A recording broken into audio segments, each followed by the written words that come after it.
So, hello there everyone and welcome back to the channel today for a brand new video. This one's going to be a bit different because there is pretty much next to no editing at all, which means basically there is going to be no kind of background footage, and that's because for the sake of this video we need to take things over to the LEGO website, more specifically the USA region of the LEGO website, as with the new sets releasing in America just yesterday, well, the prices have increased. Yep, LEGO decided to increase the prices for these new Crystalized sets in America and have bumped them up, which is what we are going to be going over today, because to put it simply, these are quite horrendous, if I do say so myself. They haven't actually happened to the rest of the world just yet, although I would imagine that in the next month, maybe 2 months or so, the rest of the world will start getting those huge price hikes. So if you're thinking about getting Crystalized sets, I'd get them now. But for you people in America, I feel really bad for you with some of these prices. So we're just going to be going over them now. Keep in mind, I don't actually fully remember what their original prices were, but I'll be able to tell the difference, I'm sure, as we go through here. So first of all, I want to take a look at Zane's Golden Dragon Jet here, and this is $34.99. So I believe this was originally around 20 to 25, possibly even 30. Again, I'm not exactly sure with these US prices because obviously I'm in England, so I don't really know much about dollars, but I believe it was around somewhere in the 20s. So for it to be 35, no, it's not a major difference, but it's definitely something to keep in mind. And again, for something like this, I'd say 35 is very much on the steep side. However, it's not the worst deal we've got here. Next, we've got the Ninjago City Gardens, which I believe was $300. I know here it was about £265, so I think $300 makes more sense. And that's gone up about $50, which is absolutely insane. With that being said, though, this is a really, really expensive set in the first place, so ultimately, $50 definitely is steep. But at the same time, it's not quite as bad as some of these, because some of these were quite cheap, but then they've been taken up to ludicrous price ranges. Next, we've got the Hydro Bounty, which is obviously not a crystallized set, but it's something to keep in mind, because the Hydro Bounty, I believe, was around $100 to $120, and now it's $140, which, again, is ridiculous and is completely overpriced. I wouldn't really recommend buying that set for this kind of price. Jay's Golden Dragon Motorbike, I believe, is still the same, although $20 for that, you know, it's kind of steep, but I guess the minifigure does make up for it.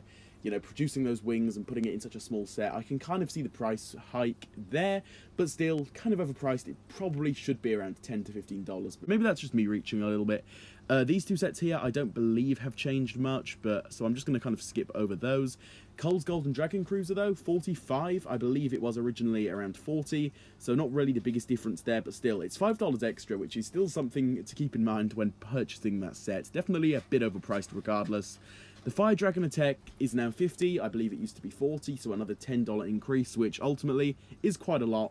No changes to these two here, the Zane's Titan Mech and the Jungle Raider. We'll skip through those. X1 Ninja Charger, I believe, has also gone up around $5 to $10. So yeah, you're going to see that pattern with a lot of these going up $5 to $10, and while it may not seem like a lot, ultimately, trust me, it does kind of add up, and you're still definitely overpaying for this. Lloyd's Legendary Dragon for $70. Yeah, no way. I didn't really like that dragon to begin with, but for $70, there is no way, especially for that Ninja Subspeeder. I am like the #1 biggest hater of the Subspeeder personally. I don't know, I've just never been a fan of it, but for it to be up at $40, yeah, that is absolutely insane, to be honest with you. Wow. Overlord Dragon, this is interesting. It is $29.99. However, we're going to be making a comparison once we move along through to some other sets in just a moment here, so just keep that in mind. The Overlord Dragon is around $30. Next, we've got Water Dragon here for $80. That is insane, to be honest. I believe that was around $70, maybe even $60. That's actually ridiculous. The same for the Keeper's Village, that being $50. Wow. Too much is going on down here. $80 for the Ultrasonic Raider. Not too sure what that one was originally. I just like to forget that set doesn't even exist, if I'm being honest. Loading up the next page here, though. Okay, we've got the Water Dragon again. Jungle Dragon for $40. Okay, that's definitely expensive. $90 for the Ultra Combo Mech. $90 for the Kai's Golden Dragon Raider. We already knew that was going to be going up in price. That's another thing, by the way, I completely forgot to mention this. As you can tell, this video isn't really scripted at all. I'm just scrolling through, going over my raw thoughts here. But LEGO told us some of the sets that would be going up in price, I believe, when this was originally announced. But some of these we have heard nothing about, which is kind of insane that they've just kind of snuck some of these in without telling us. Yeah, not really a fan of that. That's kind of scummy from LEGO, in my opinion. And I do kind of see where they're coming from with some of these price increases, but at the same time, I think there is definitely an element of greediness to it, and it's very anti-consumer, dare I say. So that's kind of how I feel about this stuff, regardless. Ninja Training Center for $40 makes me just want to crawl into my grave. What the hell is that for that kind of price? That is insane. Lloyd's Golden Ultra Dragon. This is one that's been talked about a lot for $150. Stay clear away of that set. Here in the UK it was £120, so I believe it will probably be going up to around 140 soon if we do get some of these price increases going. So for 150, that's actually insane, and I cannot believe it. 35 for the race car, Lloyd's race car there, insane. 20 for Jay's Thunder Dragon. And here we go, Kai's Fire Dragon is $35, and if you guys remember and were keeping in mind the price of $30 for the Overlord Dragon, this Evo Fire Dragon is more than the Overlord Dragon, which is just mind-boggling to me. I actually can't believe that. Crystal King Temple, $80, okay, we kind of already knew that. Crystal King for $80 is so ridiculous. Those two should not be the same price at all.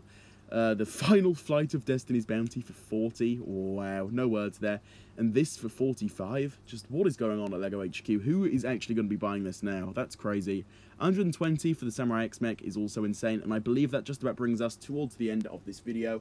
So as you can see, I'm not really a fan of these changes, as I'm sure most of you aren't either. This is very anti-consumer, and honestly, once again, rest in peace to your wallets, because some of these prices are insane. And honestly, I don't blame you if you're not going to be able to get any of these sets, or at least a lot of them, because some of these prices are just so unbelievable. I actually cannot believe it. This is insane. But with this being said, I think that just about does it for this video. Hopefully you enjoyed it. It was definitely something different, more casual than usual for sure. So with this being said, that does just about do it for this one here. With this being said, if you enjoyed today's video, smack a like on it, subscribe to the channel for more similar to this, plus so much more every day. And hit that notification bell so you can be the first to watch my new content as soon as it does come out every day. And with this being said, I'll see you all tomorrow for my next video. Goodbye.